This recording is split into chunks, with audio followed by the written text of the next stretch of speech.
A Cadeia da Prece, Jesus mais perto de você. Vamos falar de um assunto que é muito pertinente mesmo. Muito pertinente mesmo. Para os dias de hoje, porque todos estamos enfrentando momentos difíceis e emocionais.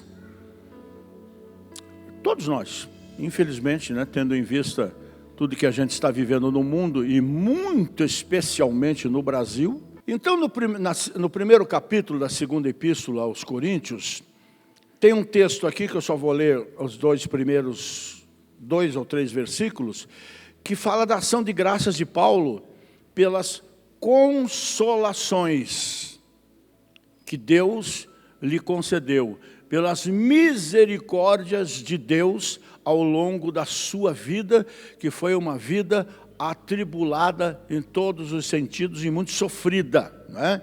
Então, no verso 3, ele diz assim: bendito seja o Deus e Pai de nosso Senhor Jesus Cristo, o Pai das misericórdias e o Deus de toda consolação.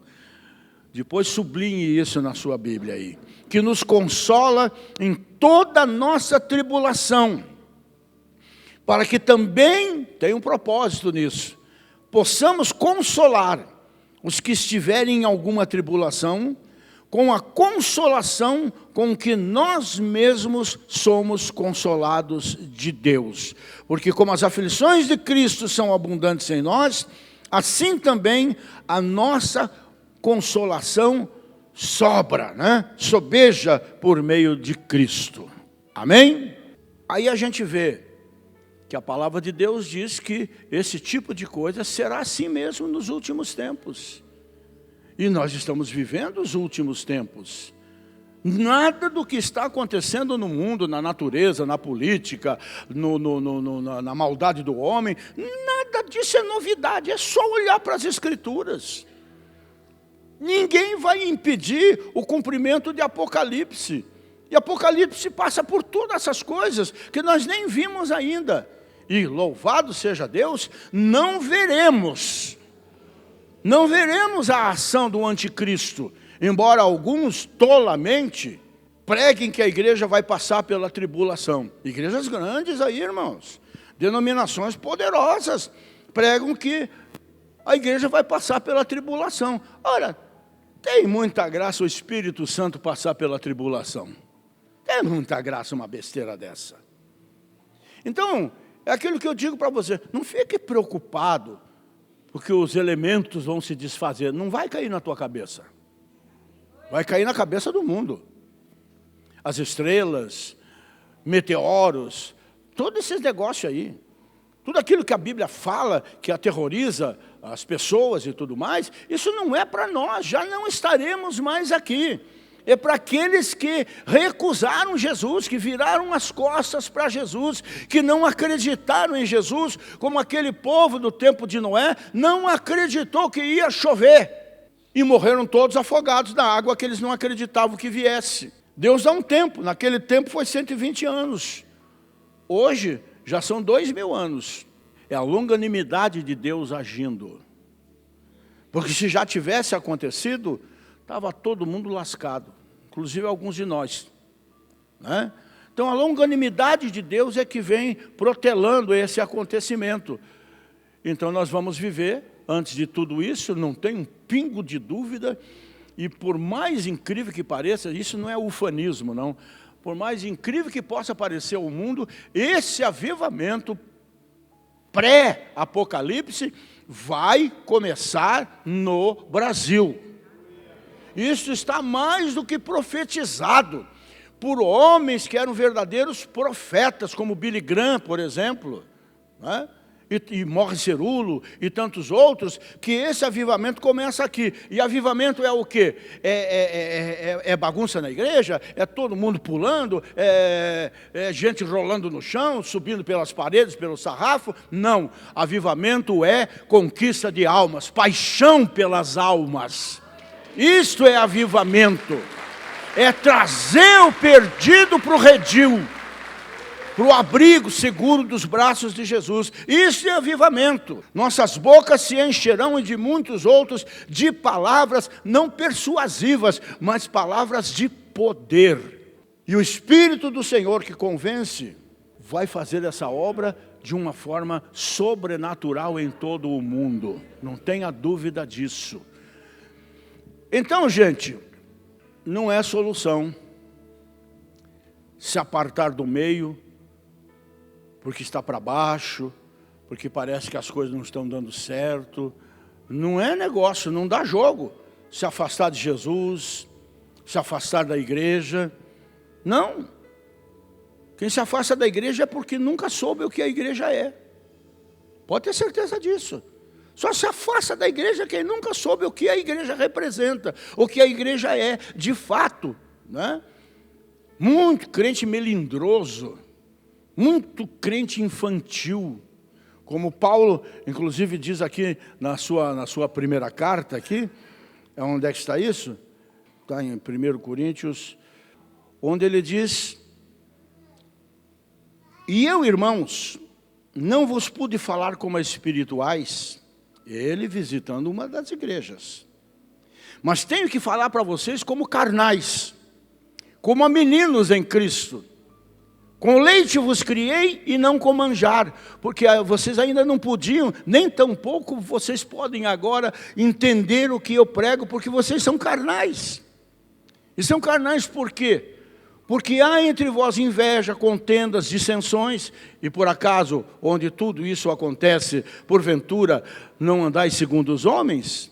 Cada um dizendo, eu sou de Paulo, eu sou de Apolo, o outro, não são carnais? Pois quem é Paulo? Quem é Apolo? Senão pessoas normais, ministros que vocês ouviram a pregação da palavra, não é? Então nós nos dividimos porque queremos. Nós afrouxamos na fé, não é? Nós afrouxamos na fé porque nós desviamos o foco verdadeiro da fé. Eu não sou o foco da sua fé, eu apenas prego pela fé. Mas o foco da fé dessa igreja aqui é o Senhor Jesus Cristo. Ainda que eu fosse o maior pregador do mundo em toda a história, eu seria apenas o Rogério Amorim, um mensageiro, um instrumento de Deus, mas jamais seria Deus. E é isso que nós temos que entender. Nós temos que seguir, não pessoas, mas como pessoas, juntos, nós temos que seguir aquele que é o autor e consumador da nossa fé. E entender definitivamente que igreja é um palco de guerra, é uma arena de guerra. Igreja não é a vida e a igreja não são um mar de rosas. Não vivemos numa estufa como Michael Jackson fazia, né? Protegidos das intempéries da vida, né? Dos problemas da vida. Esse mundo não é uma colônia de férias, não é um parque de diversões, e como eu costumo dizer, igreja não é Disney dos crentes, né? Aqui nós temos que entender, não é lugar de descanso. A nossa alma descansa no Senhor, sim, mas fisicamente é lugar de batalha, é lugar de resistir, é lugar de ir para cima do inimigo, através da oração, do jejum, da meditação na palavra, do ouvir uma boa palavra. Aqui nessa vida nós cruzamos desertos áridos, parece o sertão do Piauí, né? Atravessamos pântanos, que onde você põe o pé afunda, não é? Navegamos por mares realmente, lembrar um corinho antigo, encapelados, não é? O mar encapelado eu não posso atravessar. Era assim que a gente cantava, né? A vida não é indolor, gente. Enquanto caminhamos entre o bercinho lá, que nos abrigou, e a sepultura que vai abrigar o nosso corpo, gememos, choramos e até sangramos. Nós temos que entender isso. Não é um evangelho de facilidades que a gente prega, gente. Pelo contrário. Senão não haveria essa palavra, como eu disse agora. Não resististes ainda até o sangue, como aconteceu com nossos irmãos da igreja primitiva. E esse texto que eu li para vocês acende um facho de luz, vamos assim dizer, em nosso caminho e nos abre uma fonte muito poderosa de conforto, de consolo, de encorajamento. E aqui pelo menos 3 verdades são destacadas assim de uma forma maravilhosa. Primeiro, Deus é poderoso para consolar em todas as circunstâncias da vida. Ele é poderoso para nos consolar. Nos momentos de tristeza, de vacilo, de pisada na bola, nos momentos de morte, de perda de alguém e tudo mais, né? O Senhor, ponha isso no seu espírito. O Senhor é Pai de misericórdias, como nós lemos aqui, e Deus de toda consolação. Se apegue a isto, enxugue as suas lágrimas e continue caminhando, não desviando seu olhar nem para a esquerda nem para a direita, mas olhando sempre para frente, para o alto, para aquele que é autor e consumador da tua fé. Não desanime, meu irmão, porque como escreve Pedro, as mesmas aflições que nós enfrentamos, nossos irmãos enfrentam em todo o mundo. Não há problema tão grande que Deus não possa resolver. Não tem, não existe. Quando nos voltamos para Deus, reconhecemos que para Ele não tem causa perdida, não tem vida irrecuperável, não tem beco sem saída. Por isso Deus colocou no nosso coração, para ser bem honesto, foi no coração da Marilza, essa cruzada desse ano sobre a família. Não tem causa perdida, desde que a gente insista, pague o preço. Em segundo lugar, se em primeiro lugar Deus é poderoso para nos consolar em todas as circunstâncias da vida, em segundo lugar, nós somos equipados por Deus para consolar outros também em qualquer angústia. Jesus vai falar através de você para confortar, para encorajar irmãos na fé que estão desfalecendo, ou gente lá fora que não conhece a verdade e vai procurar a verdade da mentira, infelizmente. São 2 vindes que nós não podemos esquecer e dissociar. Vinde a mim, todos vós que estáis cansados e oprimidos, e eu vos aliviarei. E o segundo, depois desse, é vinde após mim, e eu vos farei pescadores de homens. São 2 vindes que não podemos esquecer, né? Então o consolo divino não faz de nós um reservatório fechado. Não, muito pelo contrário. O crente não pode ser um mar morto, que é sal, mas que não presta para nada, que suga a água de centenas de riachos, mas que não sai água por lugar nenhum, porque o sal consome toda aquela água naquele deserto cáustico lá de Israel, não é? Nós não somos um canal, um reservatório, uma caixa d'água fechada, mas um canal da consolação de Deus para outros que estejam passando pelas mesmas angústias que um dia nós já passamos. O consolo de Deus não se encerra em nós. Vou dar uma pulada aqui para ir para o terceiro, para a gente não terminar tão tarde. E em terceiro lugar, a consolação que recebemos de Deus é a mesma que nós repartimos com aqueles que sofrem. E você não tem noção do quanto aquelas pessoas que são seus vizinhos, começando por sua família, seus parentes, os agregados inclusive, né?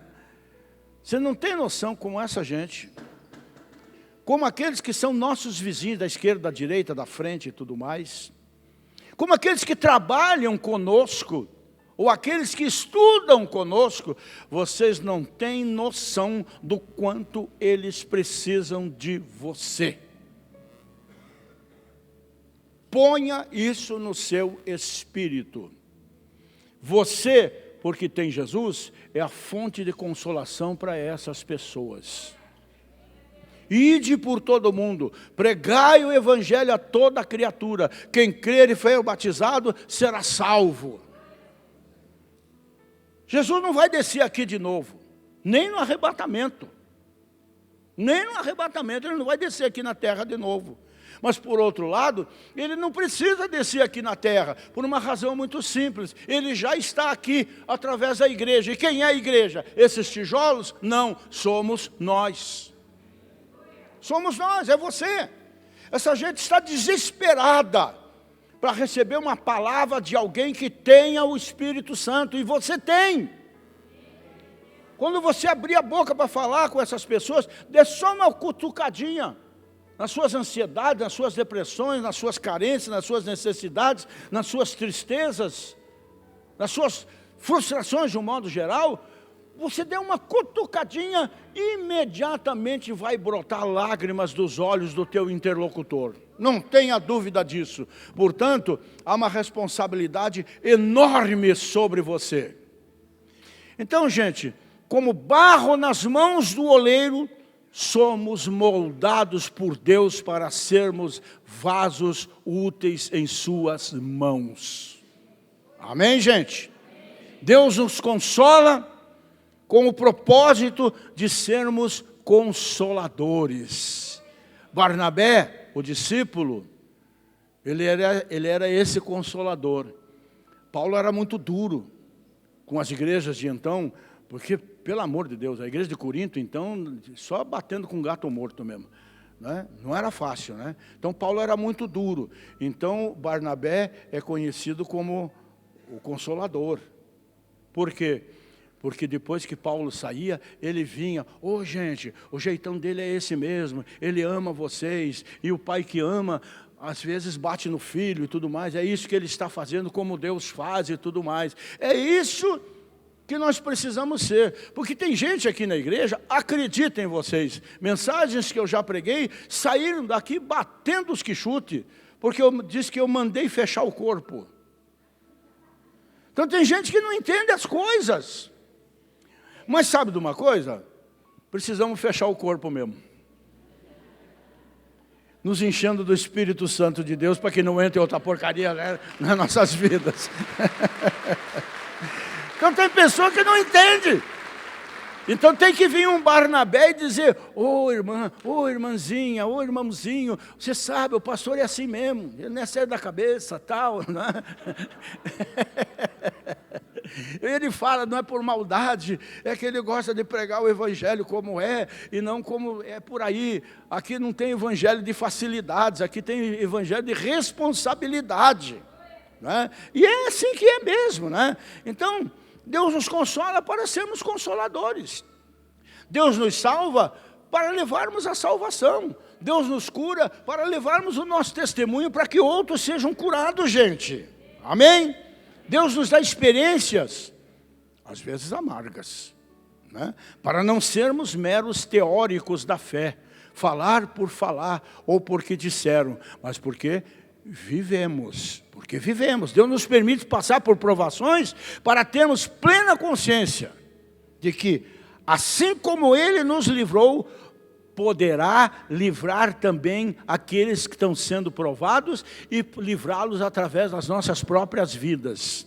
Então, consolamos com as mesmas consolações como fomos premiados, contemplados, visitados por Deus. Repartimos o que recebemos. O Deus Consolador acalma o nosso coração, refrigera a nossa alma e nos transforma em mensageiros do seu amor, da sua salvação e da sua consolação para o mundo. A nossa teologia não é do dar, é do dar e dar. Não é do pedir, é o de receber e repartir com aqueles que precisam de nós. E quanto mais nós repartirmos bênção, mais bênção vamos receber. É natural. Quanto mais você der, mais você vai receber. Não é? O rio volumoso, caudaloso, como no Salmo 23, da consolação de Deus, passa por nós e vai adiante. Repito, não somos mar morto, distribuindo as suas águas maravilhosas, sanadoras em todos os sentidos, a todos os angustiados.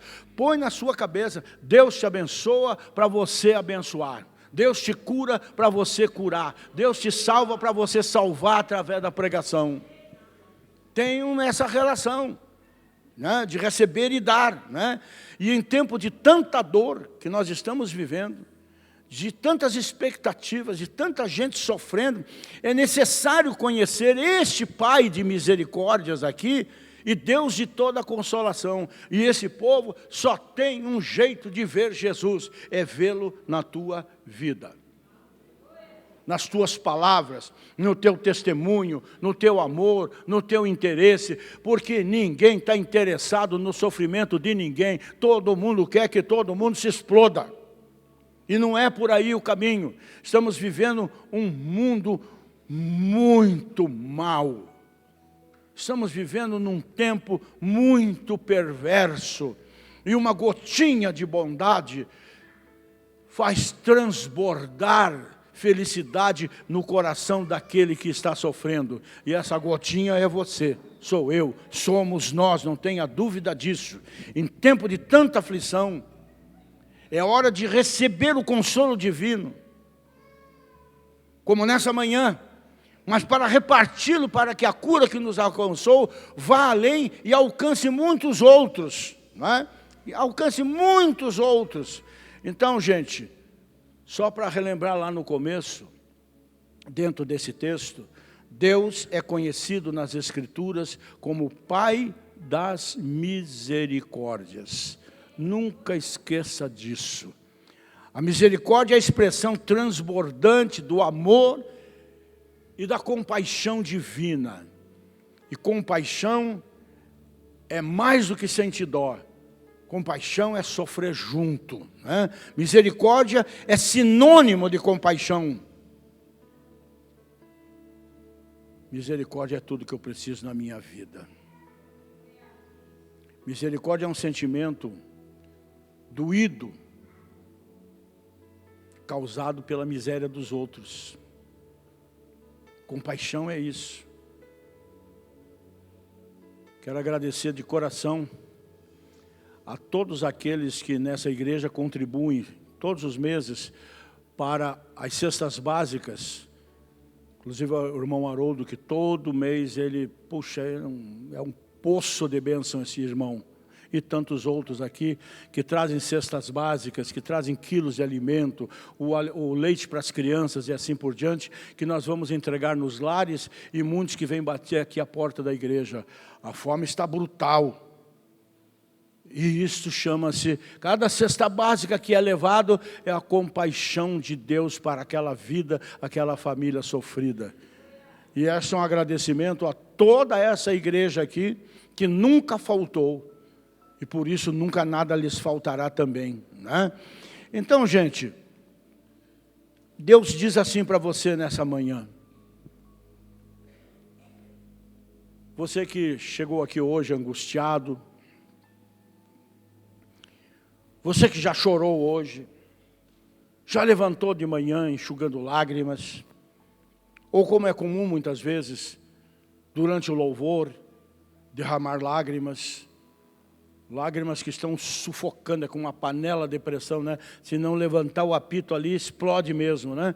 As lágrimas têm esse poder, né, de nos acalmar, mas por um instante, né? Você que está vivendo um momento difícil, na sua vida pessoal, na sua vida conjugal, na sua vida financeira, você que está vivendo um momento difícil na sua vida física, não se assuste. Deus é o teu Pai de muitas misericórdias. E como eu já disse aqui, ao ver um coração assim quebrantado e contrito, Ele não despreza. Eu sempre lembro, é um testemunho que eu sempre guardei no meu coração. Ali onde está sentado o Telêmaco lá. Numa noite de terça-feira, aquela mulher entrou aqui com câncer, pela primeira vez, aqui no Gurugumila, aqui, como é que chama? Essa região aqui, e já estava em metástase nos pulmões. Essa mulher, você veja como Deus é Deus de misericórdia, e ouve mais do que a oração, ouve o coração quebrantado e contrito. Ela ali quietinha. Naquele tempo eu e o Rodrigo fazíamos o louvor do culto de oração, né? E nós cantamos o hino que diz lá pelas tantas, né? Abraça-me, abraça-me. E ela fez exatamente isso. E exatamente naquele segundo, ela foi completamente curada pelo Pai das misericórdias. Ela voltou, trouxe uma chapa, as duas chapas, né? A anterior, e uma nova que o médico lhe pediu, e tudo que restou, dava para ver lá, é como se fosse um pedacinho de barbante pequenininho, que eu esqueci como é que a gente chama, porque eu tenho uma aqui quando eu rasguei aqui, um músculo aqui. Ficou apenas aquela marquinha ali para contar do testemunho dela e deixar os médicos de boca aberta. Por que ela alcançou isso? Coração quebrantado faz toda a diferença. E hoje, nessa manhã, eu sei, porque eu já conversei com alguns, bastante até por sinal hoje, né? Tem muita gente com o coração quebrantado, tem muita gente se sentindo quebrado, tem muita gente se sentindo até confuso. Por que isso acontece comigo, que sou homem, mulher de Deus? Por isso mesmo. Por isso mesmo. Somos provados na nossa fé. Somos humanos como aqueles que estão no mundo e não têm Jesus. O corpo é uma máquina falível. Não é? Estamos sujeitos a tropicões na vida física. Não fique simplesmente questionando Deus, mas apresente a Ele esse coração quebrantado e contrito. Porque a Bíblia diz que perto está o Senhor de quem tem o coração quebrantado e contrito. Perto está o Senhor daquele que tem lágrimas nos olhos. Portanto, se você olhar para o teu lado, você não vai ver, mas Ele está aí sentado, ao teu lado para te confortar, para colocar agora a sua mão sobre o teu ombro.